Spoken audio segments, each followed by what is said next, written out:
Welcome to the show Gold Squadron Gays. It's the podcast where two Star Wars loving gays talk about and review their favorite Star Wars content while also being gay as hell. I'm your host, Bradley Brower. I'm your other host, Charles Rogers. Friendly reminder that Bradley's audio is going to sound wonky because he's in a hotel room, and I have corrected a great childhood wrong. What is that? I have seen The Phantom Menace in theaters. There you go. There we go. Full circle moment. Full circle. We have done it. I have now seen all of the Star Wars movies in some sort of theater venue. I have not seen them all in theaters, but I have seen all of them in some sort of theater venue. So you saw the Ewok? I'm just kidding. Okay. Those aren't movies. The Ewok movies. Those are masterpieces. You have not seen the Ewok movies in theaters, so unfortunately, you still... True.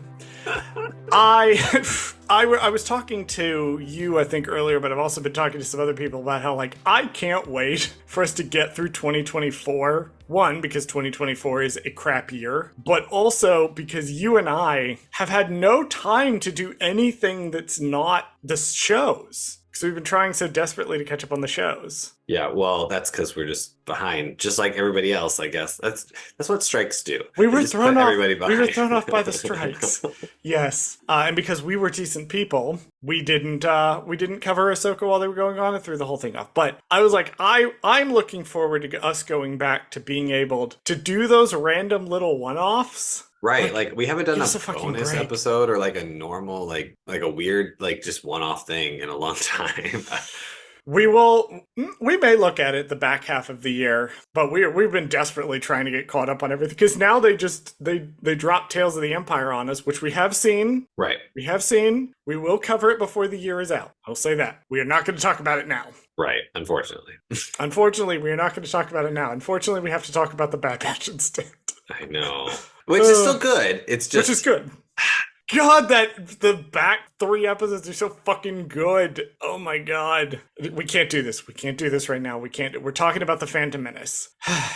So, we both saw The Phantom Menace in theaters as of recording this. We're recording this on May the 13th. We both saw it in theaters the weekend of May 4th. What did you think of The Phantom Menace in theaters, Bradley? You know, I didn't know what to expect going in because I've seen the movie, obviously. It's not like Obviously. a new movie. I'm not I wasn't going in being like, oh, they're going to add scenes or there's going to be plot differences. I knew what I was going into. However, I didn't realize how enjoyable the experience was going to be. I also didn't realize how many lines from the movie I just already have burned into my memory because I found myself sitting there with my friends and literally while we're watching, I just was saying the lines out loud as they were happening. And I don't know if that was just muscle reflex, but I would just all of a sudden I'd just be like, are you an angel? It just, you know what I mean? It was just happening. These Federation types are cowards. The negotiations will be short. Viceroy, I don't want to see this stunted slime in my sight again.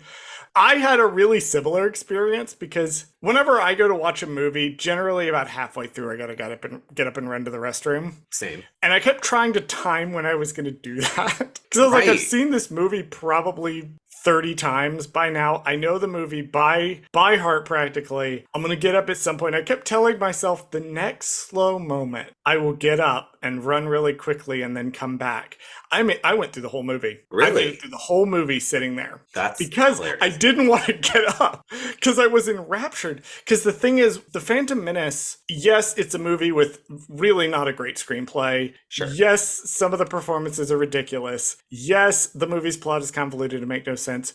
When you see it on the big screen, you see the vision. Yes. You understand what it is that movie was trying to do. And you go, oh, that can make sense. Yep. Also, we had the distinct pleasure of having a small child sitting with. So it was me, it was Claudia from Mystery Spotcast and Rupalp's Pod Race. Claudia's partner, and then another friend of theirs. And we had the distinct pleasure of having a small child sitting behind us who had never seen the movie before. Oh my God. And so this child keeps asking these questions and also like fucking loves Jar Jar. Like Of course. every time Jar Jar does something, this kid's like, I like Jar Jar. Like at kid volume, because Yeah, kids yeah, yeah. Of course. at kid volume, I like Jar Jar. And I'm like, every Star Wars movie I've seen in the theater, ever, for the history of me seeing Star Wars movies in theaters, must now be accompanied by a small child who has never seen the movie before. That is the optimal Star Wars experience for me. It's so good. I do miss like going to the theater and seeing a Star Wars. Like I don't know why. Like this was just such a good experience. And unlike you, I went to the bathroom 5 times, I think, during the whole movie because I didn't care. Cause so like normally when I go see a movie, I have to drink like nothing like 2 hours before. So like Oh I yeah, don't that's go how to the I was bathroom. doing it. Yeah, I was practically drinking the whole time. dehydrating myself when I saw Godzilla -1. Yeah, no, no, no, not this time. I was like, I'm gonna drink alcohol. I'm gonna drink actual like actual drinks. Like I didn't care. I got up. I was like in the middle of the thing. I was like, oh, it's the pod race. I still got like 4 more minutes left in this, so I'm gonna And just go they to the added bathroom. shit to the pod race. So I was gonna say they have the. It was the extended you version, could go right? take a bathroom break while they're doing the introductions. Come back, That's what I did. and the introductions are still going on. They were doing the introductions of all the racers, and I was like, oh, Mhm. okay, I'm gonna go real quick, and then I'll be like halfway through the pod race when I come back. No, they hadn't even started the race when I came back. And I Yep. was like, oh, this is the extended one with all This the is the extra clips. I extended was like, one where oh they my did the God. whole pod race, which is funny Mhm. because we're going to talk about a scene that got cut down rather like the pod race did. No, I was blown away by just how engaging it is on the big screen, like when you actually watch it. And particularly if you can like put any biases you have about the movie at the door and just kind of enjoy it, let it wash over you. Yeah. Everything works really well. Like it still isn't my favorite of the movies, but I definitely got a better experience with it than I have with Phantom Menace, I think, ever watching the movie. And I've never disliked that movie. There has never been a point where I have disliked it. I grew up with that movie. Right. And I never really turned off of liking it when I got older. But that was like, it's an incredible experience to watch this movie in the theaters. Can't wait to see if watching Attack of the Clones changes my current opinions on Attack of the Clones, the movie. But we're gonna have that fight in what, 2028? Oh, I don't even know. 2027? How much longer? When's the did it come 25-year anniversary of Attack of the Clones? Because Attack of the Clones is what, 2002? Bradley's frantically 2002, yeah. 2002. So in 2027, Bradley and I will have that argument. God, that's how far away it is. Oh my gosh. Yeah, but watch, we're still going to be making the show when it Oh, comes well, now out. that I think about it, though, 2027, it comes out. It's 25th anniversary. If it goes back into theaters, will it go back into theaters at the same time as another Star Wars? They'll time it to be different. They'll think? do it like May 4th or something. Yeah. They'll do it at a separate time. They won't pull away from current ones. And I'm actually genuinely, after watching that Phantom Menace in the theater, I'm like more excited for more movies to come out. Right. Because it looks like they're treating them like they've ditched the whole trilogy thing and they're just like, we want to make a bunch of just really fun movies. Except for you, Heir to the Empire. You're just here because Mandalorian is really popular. That's why you're here. Because we're going to give Dave Filoni his big movie that he's been building up to since 2008. Just give this man his movie. So I just checked. They both came out May 19th in their respective years. So that's not that. They'll definitely be in May when they release. Sometime in May, they will re-release these. You know what else was really fun about watching the Phantom Menace in theaters? The Acolyte preview at the end. The Acolyte preview at the end. Oh, holy fucking shit! Yes, we did promise. We didn't get it on the recording, but we were talking before this about like we can't talk about the Acolyte right. to each other. Oh.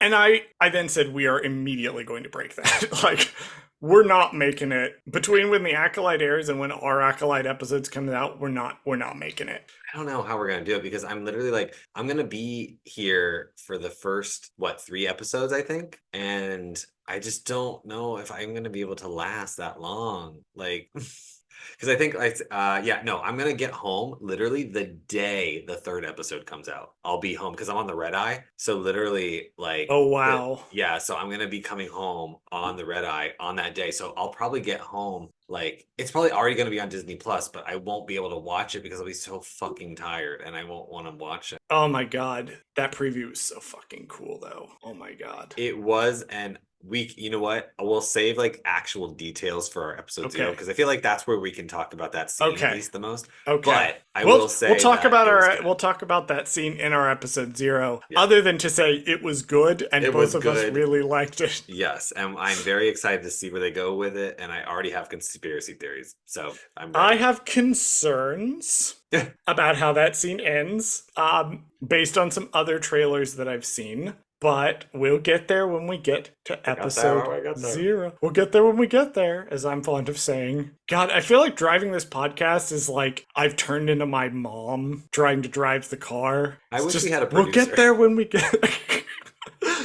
Yes, unfortunately, we were probably the wrong choice to produce this. Yeah, I 'Cause wish we had like a an actual production studio in LA that like we could make this and just like we would record like a whole season within the span of like a week and like we would just come into the office, we'd record like, oh yeah, here's all of our notes on this episode of it, and then we would sparse it out over the course of like 2 months, and Well, I then we think would we never need a have to do anything. producer. I think we need a producer to tell us to shut the fuck up. They'd be like, stop, you guys are you're Stop. doing your Acolyte Stop. episode for another 2 months. Back onto track, back onto track, come crashing back into the episode that you were actually supposed to be doing. And speaking of things crashing, Bradley, what are we talking about today? See, That's close enough. that Yeah. was that was good. That was good. Oh, speaking of crashing, Bradley, what are we doing today? This week, we're talking about The Bad Batch Season 3, Episode 4, titled A Different Approach. Stranded in dangerous territory, Omega and Crosshair must work together. Charles, what's one thing you liked about this episode and one thing you did not?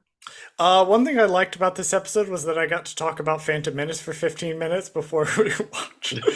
No. One thing I really liked about it was I'll talk a lot about Crosshair in this episode. I think this is more Crosshair's episode than Omega's episode because Crosshair is really the one that makes his a character change, shows some character growth. Omega's pretty static in the episode, which is not bad. She's a catalyst for Crosshair, but she is pretty static in the episode. But I really liked where we're at with him, and I'll talk about it a lot when we get into the episode. One thing I didn't like was that I had to stop talking about the Phantom Menace so that I could start talking about this episode. But another thing that I didn't like, a lot of the episode, I don't know, it's hard to say because I see what this episode is doing, but a lot of this episode is like a character journey for Crosshair, but also a lot of the like money plot of the episode felt like it got a little more emphasis than maybe it needed. Like they put a lot of emphasis on exactly how much money they need, but then also they write it in such a way that Omega and Crosshair never don't have the money to go to the spaceport. Like, I don't know, something about the amount of time they spend talking about the money for the money to mean absolutely nothing in the end.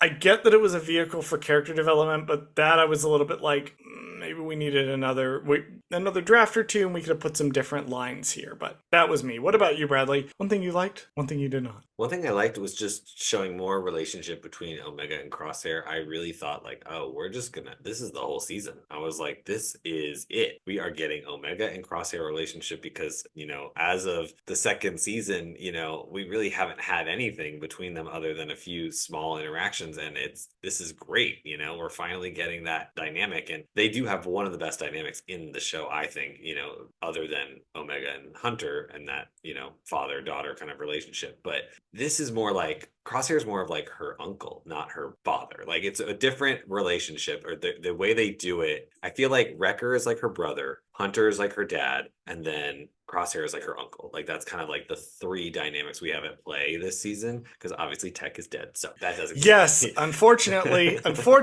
we have now watched the finale of The Bad Batch, which we'll get to. Yeah. And we can confirm that unfortunately Tech is dead. He did not come back in the finale. And the one thing I didn't like about this episode was I guess it was just I honestly I can't even think of why I don't like this episode other than it was just like the plot I guess was really simple, but there was no real hurdles or like the things that they throw in to keep Omega and Crosshair from doing what they need to do seemed arbitrary. Like they could have just stolen a ship this whole time. Like I don't know why they had to go out of their way to like do all these other things. I get it for the like what you were saying like Crosshair's development or whatever to be like, "Oh, let's do things Omega's way." But then they just end up doing things Crosshair's way at the end anyway. So it was kind of like, what was the development? Because yes, he had to begrudgingly do things her way up until a certain point, but then just went on a limb and just fucking did his own shit I think I can answer this, but when we we're get in there. another situation where I think I've kind of addressed this in my Okay. notes, what I think is going on, but we'll have to get through to the end of the episode to actually get to why I think everything was such a like arbitrary clusterfuck and he doesn't step in to be like, no, I'm just gonna deal with this now. All right, take us into section 1. Section 1. After escaping Tanta space, Omega and Crosshair flee in a stolen shuttle through hyperspace. But due to engine damage, they crash land on the planet Lao. Back on Tanta space, Hemlock informs Nala Se about Omega and Crosshair's escape, questioning Nala Se's attachment to Omega and expressing suspicion about a positive M count transfer in a sample tested by Emmer, leading Hemlock to plan to test Omega upon recapture and warning Nala Se of her uncertain future. My first note, and I'm delighted that Bradley, you'll be able to understand this, as the ship is like barreling through hyperspace and it's on fire.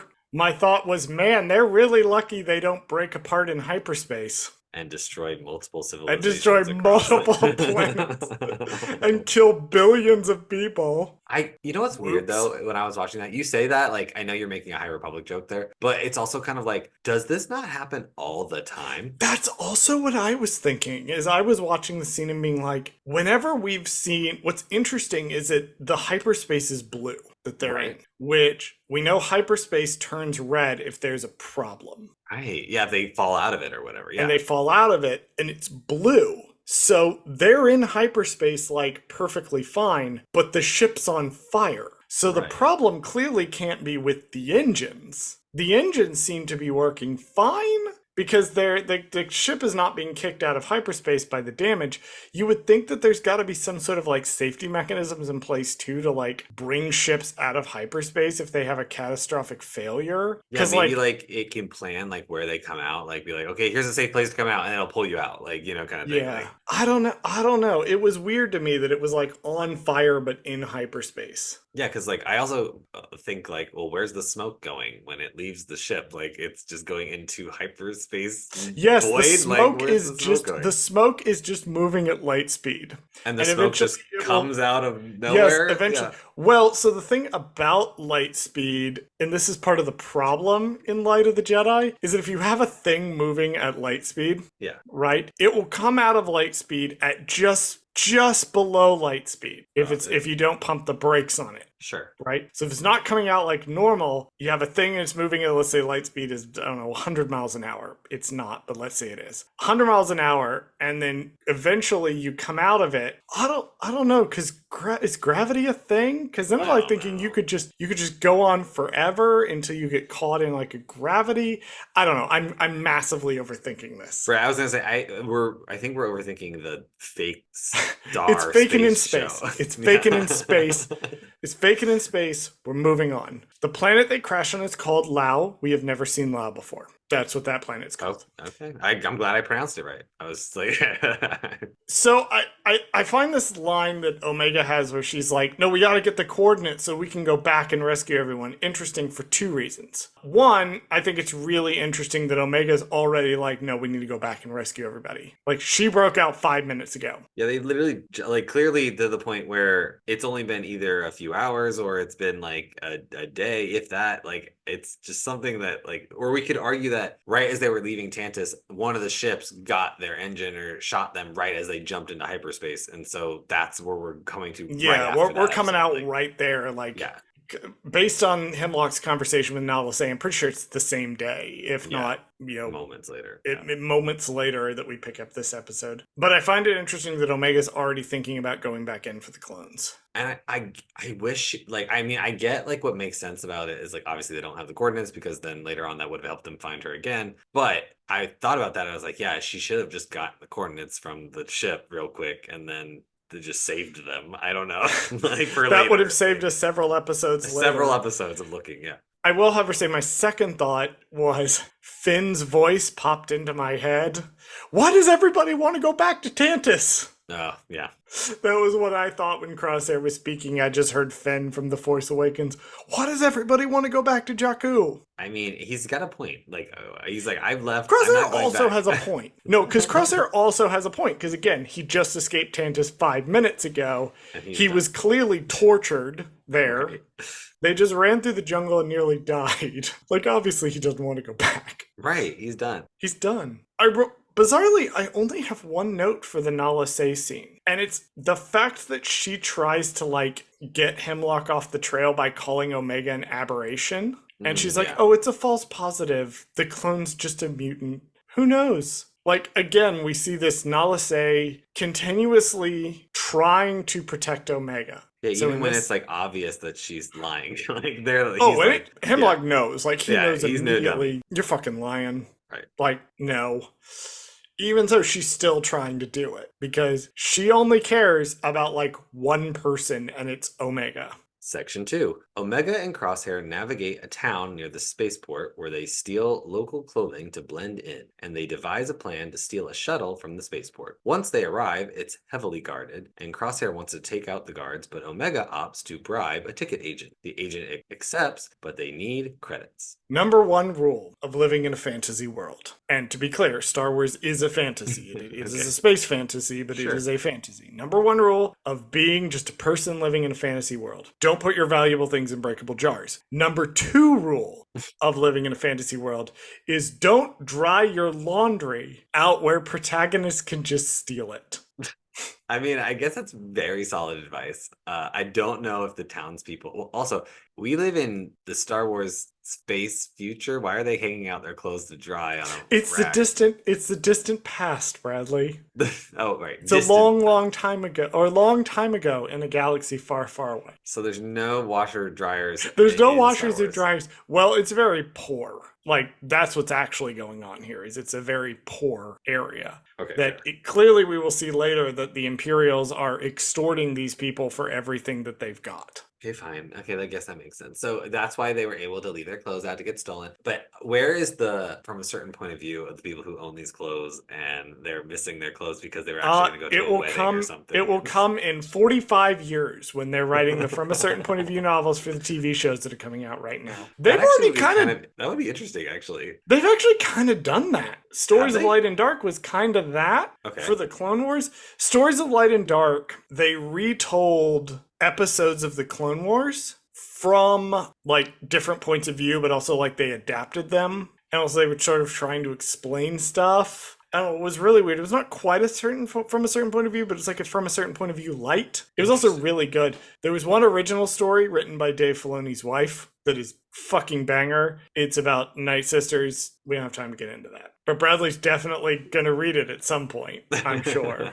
Right. We all know how you feel about Night Sisters, and that'll be fucking relevant here in a couple episodes. I think there's something interesting to be said about the mentalities of Omega and Crosshair in this episode. Because at a glance, it looks like Omega's being very naive. Like, it looks that way. I think what's actually going on is she's more of a survivor than Crosshair is at this point. Right. Crosshair hasn't struggled in the same way that Omega has on the run from the Empire. He's struggled inside the Empire, and that's a different struggle. So she has discovered throughout her journeys with the Batch that the best solution may not always be the most direct one. Sometimes you have to get clever. You have to try to survive first. Whereas Crosshair sees things in terms of being a soldier. There is an objective, we get to the objective, that is the end of the objective. In this case, the objective, get off the planet. Crosshair's solution, find a thing and get off the planet. Steal a thing and get off the planet. Omega's like, no, because we want to get off the planet slightly undetected.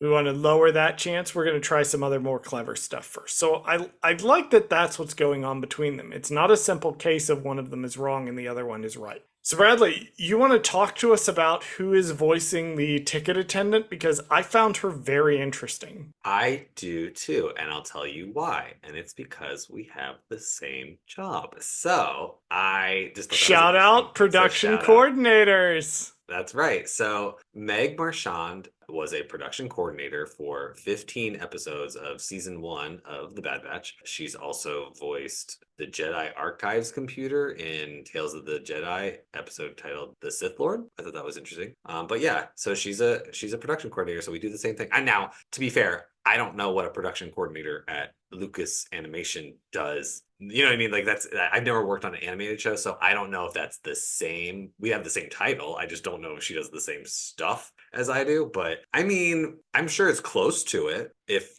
not the same thing, you know. Yeah, But I did see she I'm also sure worked on we. like scripts and stuff too. So Yeah, I she's don't know. primarily a script. Well, she's a script coordinator. Okay. She was a production assistant on a number of TV shows, and then she got hired on Lucasfilm. She does both production coordination and script coordination for them. Okay. And yes, her first vocal role, and I do believe we mentioned her back when we were doing this episode, but her first role was the Tales of the Jedi, the Sith Lord, Right. which is the final Yeah, Dooku the Yaddle episode, right? where she's the voice of the computer. And here she's playing both the ticket person and the little orphan Little who's orphan annoying. Annie.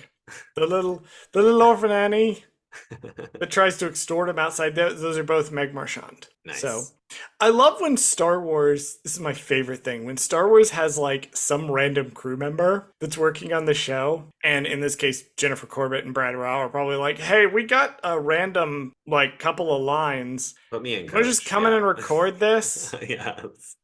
I love that. I love it when that happens. I saw a clip of Sam Witwer on Katie Sackhoff's new podcast, and he was talking about how like his animation kind of background, like are doing the random voices, because she was talking about it, and she was like, "Oh, you've done like a bunch of random, voices," and he's like, "Yeah, like they literally bring me in to do like random shit all the time," and I'm like, "That's awesome." Like, so I feel like it's a similar thing, except he's the kind of more the catch-all voice that they use. This is like, I love the idea of like them just bringing random, like if there's like a random PA. They do this all the like, time. bring him in. Like, I feel like every other episode we get somebody who's just like, I love it. yeah, that's X person that works on the production that recorded a couple of lines in the booth. Like, that's so fun. For sure.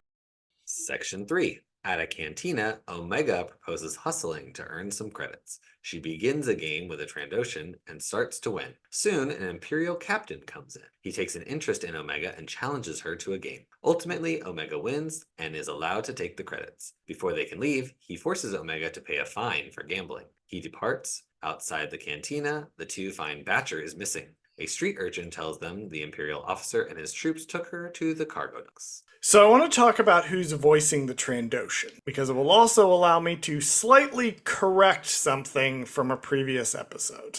Okay. So who is voicing the chatty alien? Okay, that's why I was confused, because in the credits it says chatty alien, but like I was like, why didn't they just say Trandoshan? Like, why did they say chatty alien? I don't know. Anyway, I don't know, but the chatty alien, who's voicing? Sam Riegel is doing the voice of the chatty alien. He is a Legends of Vox Machina and Critical Role alum.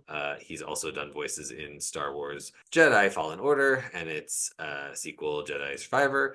He's also provided various voice roles in The Bad Batch before. And I also just saw that he went uncredited as a night trooper in Ahsoka. Yes, Sam Riegel, of his 401 acting credits, probably the most famous one that people might know him for is he's a cast member on Critical Role. And also on Legend of Vox Machina, Legend of Fuck Me, The Legend of Fuck Me. He's on The Legend of Fuck Me, which is very apropos for his character on Legend of Vox Machina. He's on The Legend of Vox Machina, the animated adaptation of Critical Role, with Liam O'Brien. We mentioned Liam O'Brien on a previous episode. It was pointed out to me by Hope. Hi, Hope. It's pointed out to me by Hope that I forgot to mention, and it was great that Sam Riegel is actually also in this episode, in this scene with Liam O'Brien, who's playing the bartender droid. That Liam O'Brien and Sam Riegel are the voices of Bolo and Ketch. Do you remember Bolo and Ketch?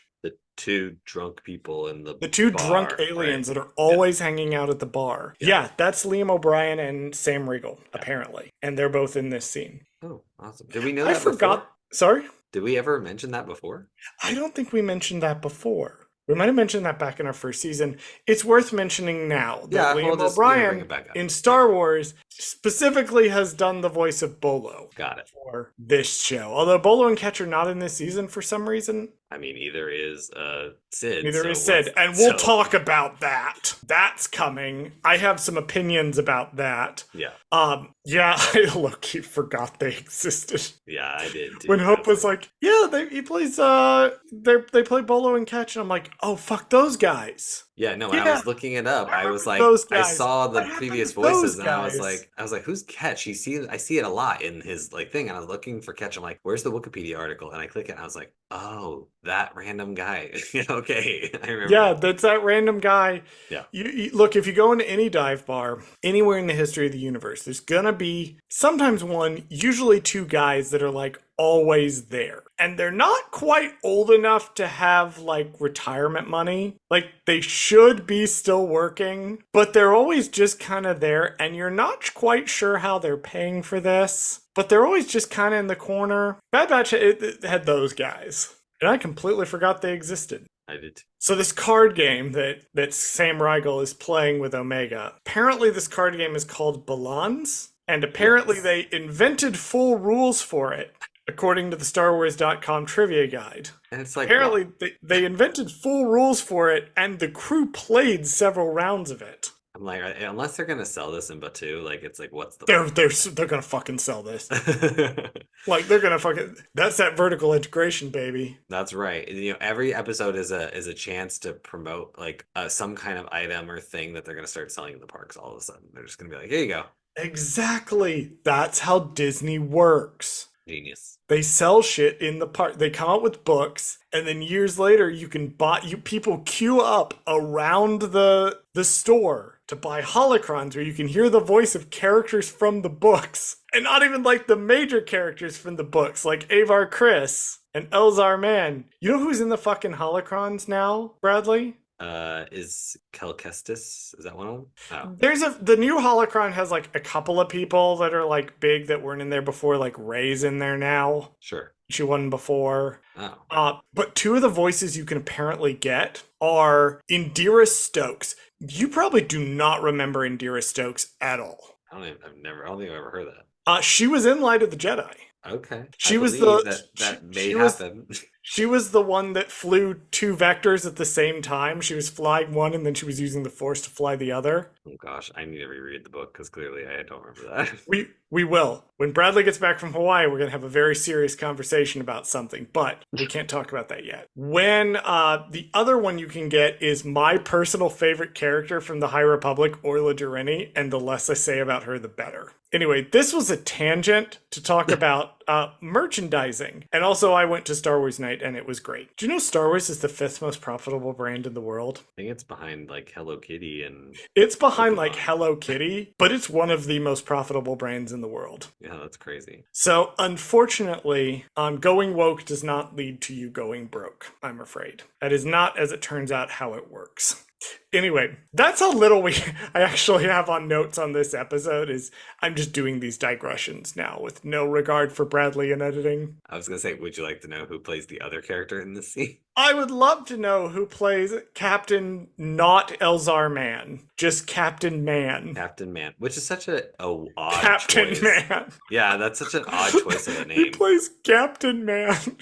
I actually wish they would have chosen something different that like you know how sometimes it's like sometimes like a pun on like who their character is supposed to be. Like I don't know, I just feel like this is just like they could have chosen something else for this guy because like he's clearly like a corrupt kind of cop officer kind of situation. Like I wish they would have given him something else, like a different He's name. Captain Man. He's just Captain Man. Anyway, There was a character name in Young Jedi Adventures. I'm not going to spoil it. I'm just going to say I finished watching Young Jedi Adventures, and episode like 19 or something, 19 or 20, there's a character name, I shit you not, was like being slapped in the face with how obvious it was. I'm not going to say, but Young Jedi Adventures, it's good. I watched the whole thing. I needed it. 2024 is a hard year. Please tell me who is voicing Captain Man. Captain Captain Man, Guy. Captain Captain Guy Dude, Man. Captain I'm Captain choosing to the Guy. believe. I'm choosing to believe his name is Captain Guy Man. Captain Man is being played by Harry Lloyd. He is best known for playing Viserys Targaryen, Daenerys Targaryen's brother in Game of Thrones. Also, he's in the movie The Theory of Everything, and he's in the movie The Iron Lady. And I also most know him from being in a very interesting set of episodes of Doctor Who back in the day, back Mm. in season 3 of the reboot, I want to say. He's also in Arcane. He's the voice of Victor. He's in the Halo TV show. It only had Apparently, one he's episode, so I don't know if he's actually like in it, or if he's just like a spot. I don't know. I got Paramount Plus and I've just been watching Star Trek on it. Yes, Harry Lloyd. I quite like this guy. He's one of those really interesting, expressive faces if you've ever seen him act. Like, I wouldn't have pegged him as a voice actor. I didn't know this was him when I first watched the Did not episode. recognize the voice at all. I Did was not like, recognize oh, the voice at all because he has one of those interesting, expressive faces. And so when you watch him act, you're focusing on his face right. because it's so interesting. And then you hear his voice and you're like, oh, that's shitty Viserys Targaryen from Game of Thrones. And not also shitty, but in a different way, Viserys Targaryen from House of the Dragon. Look, there's a lot of name repeating going on in A Song of Ice and Fire, okay?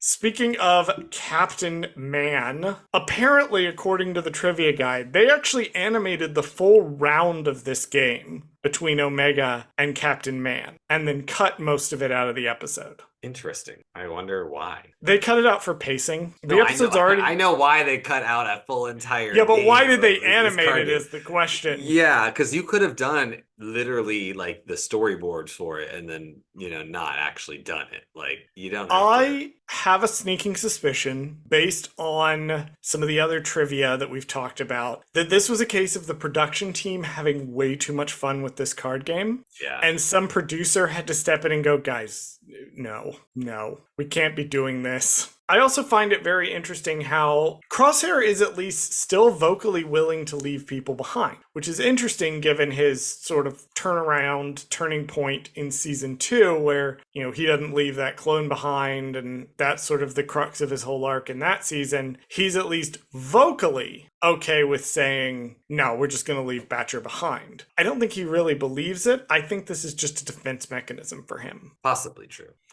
Yeah, because we see how fast he turns that around in the next section, which you should bring us to, because we really don't have a lot to work with here. Yeah. I guess one more thing I'll say about Captain Man, I guess, is my rule of thumb is if we don't know the first name, I just use the actor's first name as their first name. Oh, Captain, no. Captain Harry Man. Well, look, they animate him with, like, this terrible stubble on his face.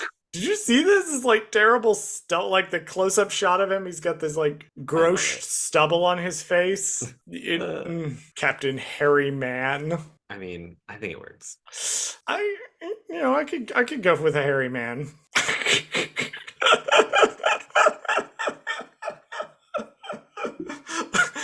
I say these things just for your face. Purely for your face and nothing else. That is the only reason I say these things, because I get to watch your stuff. It's like watching like a wind-up toy robot hit a snag as your brain catches up to your ears and you realize what I just said. I love doing this podcast. This is the highlight of my week. Section 4. At the cargo dock, workers load crates of wild animals guarded by stormtroopers. Crosshair reluctantly agrees to assist Omega in Batcher's rescue, and they find her crate but are ambushed by the captain and troopers. He reveals that he informed Hemlock of their location, and Omega resolves to solve things Crosshair's way, and they proceed to start a gun battle. Omega releases all the animals from their cages, and during the chaos, Captain Man is grabbed by a creature and is presumed dead. Omega and Crosshair are able to steal a shuttle and escape. So I went down kind of a brain rabbit hole. So Captain Man's like, I talked to Hemlock and told him that he's coming to get you guys. And my first thought was, this motherfucker is going to get assassinated if he doesn't die here. Hemlock is going to send CX troops to kill this guy. Yeah, if he knows where if he looked at the computer and was like, oh, this came from a Tantus base, let me just call Tantus base real quick and talk to Hemlock and let him know that his people are here. With the deal that we find out is being made of Tantus later on in the season, like how difficult it is to actually get to Tantus, I was like, yeah, no, this guy's definitely getting killed. Like, he's definitely getting murdered by the Imperial higher-ups.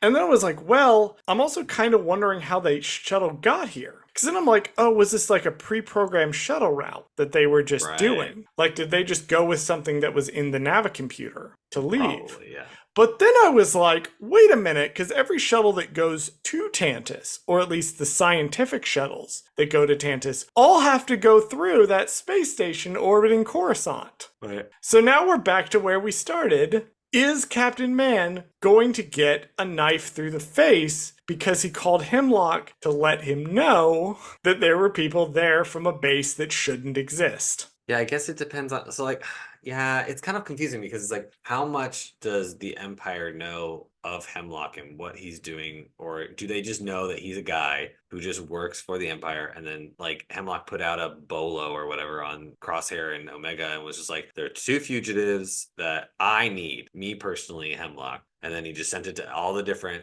Empire bases everywhere and was just like, if you see them, like, you'll know. And then this guy was like, oh, I found them, here they are. Like, I don't know how it works. Like, I imagine that has to be the case, just because like he doesn't really know what he Hemlock talks does. about. Yeah, he talks about bringing in like the full might of the Empire to find them. So like, yeah, maybe he just put out like an APB on them. I think so. That's pretty much it. I don't know what That's else. That's what I had to go with. Yeah, I guess that's it. Speaking of Captain Man, I just want to return to Harry Lloyd for a second. I did like scroll down his IMDb page. I didn't know this about him. Apparently, he is the great great great grandson of Charles Dickens. I thought you were going to say he was the great great great grandson of Rhaegar Targaryen. I was like, I mean, also okay. kind of that. Anyway, yeah, okay, interesting. Charles Dickens. I mean, all British people are related, right? I kind of. That's what I assume. I mean, they're all on Doctor Who. They're all related to English authors. Every one of them. I don't. We don't need to get into that right now. Hi, right. British people who are listening to this podcast. We love you. But yes, that was a fun fact I just happened to read. He's Charles Dickinson's great great great grandson. So definitely would have gotten murdered by CX troopers.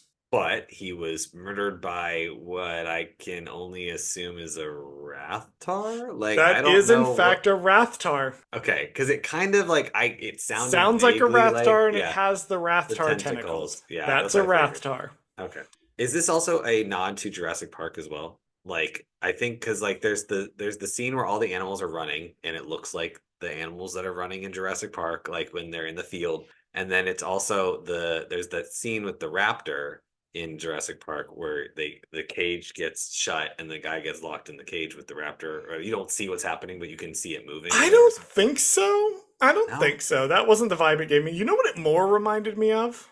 What? And this is definitely going to be showing my age. Jumanji. Oh, okay. Do you remember Jumanji, Bradley? Just the stampede? That's what that reminded you of? The stampede scene? Okay. Yeah, that's what it reminded me of. I mean, yeah, I guess it could. I mean, to be fair, it could remind you of any stampede. I guess it doesn't have to remind you of any particular. It specifically reminded me of that one. Let's talk about what I talked about at the beginning, which is the whole like Crosshair kind of lets Omega sort of do her own thing this episode. And I think the reason that's going on is because Crosshair, bizarrely in his own way, is being a good adult figure here, to where Omega's older now. She's taken the lead on Tantus. He trusts her to at least not be completely stupid. So this is a lesson for her that no, sometimes we do have to do things Crosshair's way, but he also trusts her to try things her way first. So it's kind of a combination of those things. He disagrees, but he's gonna let her do her thing until she's like, and I also think that it's important that she finally is like, it's not like he steps in and goes, we're doing this my way now. He still defers to her. Right. And she's like, okay. So there's a degree of trust between them to where he trusts that when it is necessary for him to just do violence, she will call for it. And the journey with Crosshair is him getting more comfortable with this. And the payoff is eventually he gets to do things his way because he was comfortable with letting Omega take the lead. And there were points where it looked like her plan was going to work. There were genuinely points where it looked like it was going to work and then something like unexpected popped up. It's the Grand Admiral Thrawn thing of being beaten by the thing you didn't see coming. Right. Yeah, I mean, I guess like, but would it been a satisfying story, I guess, if they had gotten the credits and they had gotten away, I guess, and then just gone and bribed the lady to get out of there? Like, I don't know if that would have No, been which is why it satisfying. wasn't Yeah. the story we got. Yeah. So it wouldn't have been a satisfying story. This one is more satisfying. But sure. this one is less about like we have to get off the planet and more about Crosshair's trying to learn the lesson that Hunter and Wrecker have spent 2 seasons already perfecting, which is how to be an adult figure in Omega's life. Particularly now that he's entered her life, re-entered it, and she's grown up so much. He doesn't have the benefit of having like seen her as a very little kid. Right. I think it's also something that's interesting to note about Crosshair's relationship to Omega. He is much more willing to just let her do things as long as he's supervising, because he's supervising the whole time. Right. As long as he's supervising, he's much more inclined to let. He doesn't see her as the like little girl from season 1. He doesn't have that image of her still. Hunter even admits later on, like later toward the end of the season, he will admit that they see her as like she's still their daughter.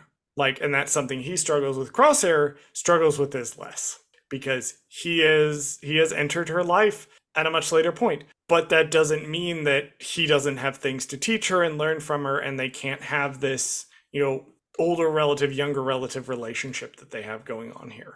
That's what I think is going on in this episode. Then a fucking Rathtar shows up and I'll fucking know.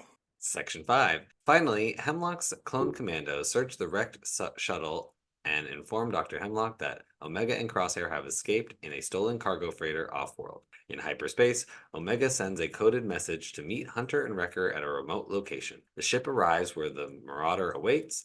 Omega finally reunites with Hunter and Wrecker, but tension arises as Crosshair exits the ship. So that is the Ryloth moon from season 1.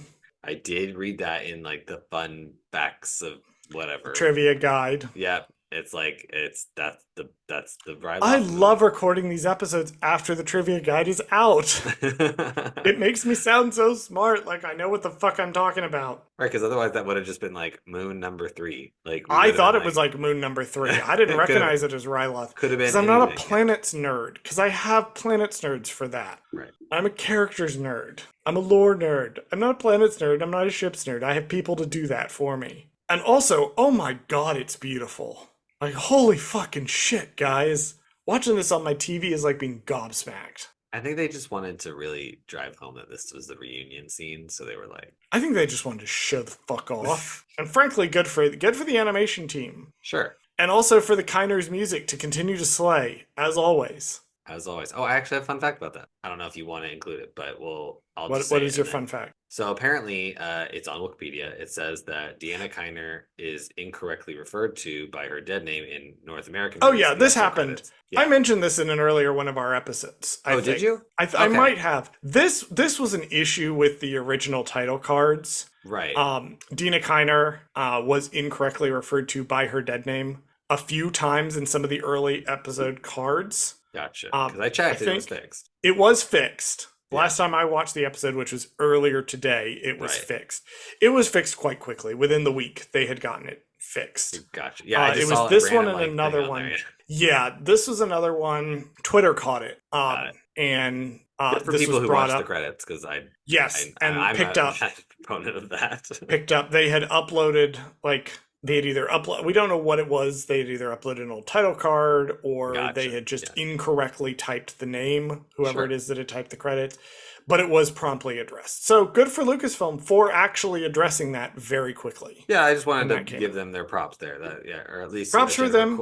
Jennifer Props for Corbett's them props. for Yeah, yeah, fixing it yeah. very quickly. Yes, so their music is here and it is slaying, as usual. I have two more notes for this scene. I'll do the slightly critical note first because I want to end on a good note. I just want to reiterate a point that Bradley has brought up a few times. Episode 2, not really going anywhere in the broader scheme of moving the plot forward. Right. I think this could have been solved by inserting one line about them being in the sector to get Omega's message. Literally, like Literally one line of one dialogue thing. Yeah. saying, we were in the sector. We would have missed your message, but we were in this sector because we were We looking were for looking you. for you. Yes. Like, I Why love did the they not lines that say are it? in there about we crossed the galaxy 5 times to find you. That's cute and all.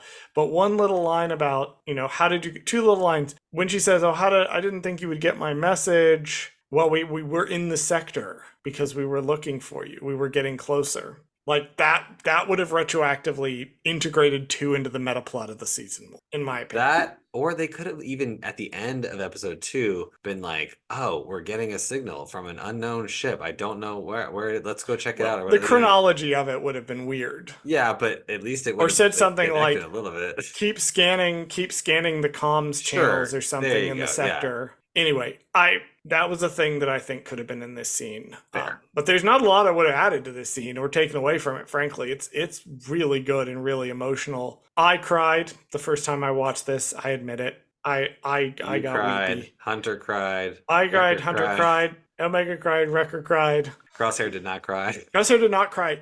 There's a fantastic fucking shot, and this is the note I'm going to end on, at least my notes. There's a fantastic fucking shot of like the light from the 2 ship doors. Like on one side of the screen, Crosshair's on one side of the screen, and he's framed in light, and then there's just a gulf of darkness. And then the rest of the batch is on the other side of the light. Oh, wow. And that perfectly, beautifully sums up where we're going to get into next week. Talk about setting up next week's episode really well. Which is the return. Which is the return. But before we get to the return, Bradley, do you have any final thoughts on whatever the fuck this episode was called? I've completely forgotten. A different approach. A different approach. Well, I'm gonna need to take a different approach to my final thoughts because I'm just kidding. No, I just was trying to be clever there somehow. Yeah, it was an okay That's okay. episode. That's okay. I would say you could be the pretty one, but Well, this is a audio medium, so this is an audio medium, so it doesn't matter which one of us is the pretty one. Neither of us Exactly. is the smart one. no. My final thoughts are just I liked this episode. I liked how this is. This is what I was saying last week was this is kind of the unofficial sister to episode 3. This is where like if you had gotten rid of 2, this would have been the third one. Like this is kind of like a nice arc of Omega and Crosshair's adventures together, and it was like the 1, 2, 3 episode thing, the in prison, getting out of prison, finding Wrecker and Hunter. Like that was like the major arc that they went through in the beginning of this season. And it's kind of over. Like I didn't really quite understand, like if you had just told me this was the finale of the show and like, oh, they're all together now and now they're gonna be like, okay, we just have to deal with Crosshair, I guess, like, and repair our relationship. I don't know what else they would have done. Like this is like, okay, we're gonna spend the rest of the season just repairing our familial relationship. Like I don't know what else to do because when we were watching this, I was like, I guess the show's over. Like what, they've got her. Like, you know what I mean? Like we're done. Like We were I mentioned this last episode, not last week for us while recording, but last week for you, the listeners. I mentioned that we were gobsmacked when she got off Tantus in episode 3. right. Neither of us saw that coming. The last thing I saw coming. Yeah. My final thought on the episode is don't mistake the fact that I didn't really have a lot to dig into in this episode for disliking it. It's a very fun episode. It does some interesting things for Crosshair. It continues that building relationship between Omega and Crosshair and them sort of figuring out how to be a team. And also Batcher is here, and Batcher is great. So don't mistake the fact that I didn't necessarily have a lot to dig in for disliking the episode. The episode's just good. It's just very simple on the surface. It's fun. It's entertaining to watch with my eyeballs. We're doing the return next week. Yeah, I was like, but who's returning? Because it ain't gonna be But who Omega. is She's already here. returning? She's already here. She made it. She made it. She's returned already. Which I'm going to go back to our episode 0, where we're like, well, this is clearly the episode where she comes back is the return. Ugh. But well, that's not true. Turns out So it's Crosshair. Alrighty. Well, next week we're doing the return. Pluggables. Bradley is a production coordinator on reality TV, and we only do one show of his at a time because otherwise I would be sitting here listing off a bunch of shows. And currently it is The Circle on Netflix, season 6. correct. And I You can remember watch this the because full season now. you can watch the full season. Oh, that's so exciting, Bradley. Yep, the finale's out already, so you can watch the You full can season. watch the full season 6. Is there like a group like recap episode like they do after, they do a game show and then they do an episode like that takes place they recorded months later? They did the reunion. Round table. They did the reunion. Like we filmed it after they finished playing the game or whatever. So like it was filmed months ago. Like and then Okay. they just air it on this like it's a new episode on Netflix. So Okay. Tricks of the trade there. right, there you go. There you go. There's some inside information for you. We filmed the reunion months ago. And for everyone who has asked me questions about what Bradley's job actually is, now you know. There you go. Least what his job title is. There you go. So The Circle, Season 6 on Netflix. You can also find me on the Star Wars TTRPG podcast For Light and Dice. The block of episodes we are in now is fucking incredible. It's not a joke. Go listen to them. They're so fucking good. Oh my god. So go listen to that. Bradley's also on it, I guess. You can listen to him be on the show. Also, I write gay thriller books called Beach House Studios, Kindle Unlimited. You can find them there. There'll be an announcement for that later on shortly. I cannot do pluggables tonight. My brain is just shutting down. Were you waiting for me to prompt in the socials? Yes, I was. Actually. You are just silently waiting. Okay, see, my brain is fucking shut down because I'm not used to doing this late on a Monday. I'm used to doing this first thing on a Saturday. I don't like this. You need to get on a plane right now because your presence in the Pacific Ocean is hampering me personally, and it needs to stop. You need to do that, and you need to run our socials. Thank you for listening to this episode of Gold Squadron Gaze. Did Charles fuck something up? Email us at goldsquadrongaze@gmail.com to let us know. You can also find us on Twitter at @GoldSquadGaze, and you can find us on TikTok and Instagram at @GoldSquadronGaze. You can also find us on YouTube at our Gold Squadron Gaze YouTube channel, where we post full episodes of this show. Finally, if you liked the show, don't forget to rate us and give us a review on your favorite podcast platform. That allows other people to find our show. As always, thank you for listening to Gold Squadron Gaze, and we'll see you next week. I forgot to post on social media today. So remind me at the end of this recording that I need to post all of our episode stuff. And I don't know why I didn't do it this morning. You were busy sitting on the beach with your sunglasses, getting a tan, getting no tan. I can see him in the visual call. He has no tan. Yeah, no, Getting it's no probably going to tan. end up being a burn later on. Okay, sorry.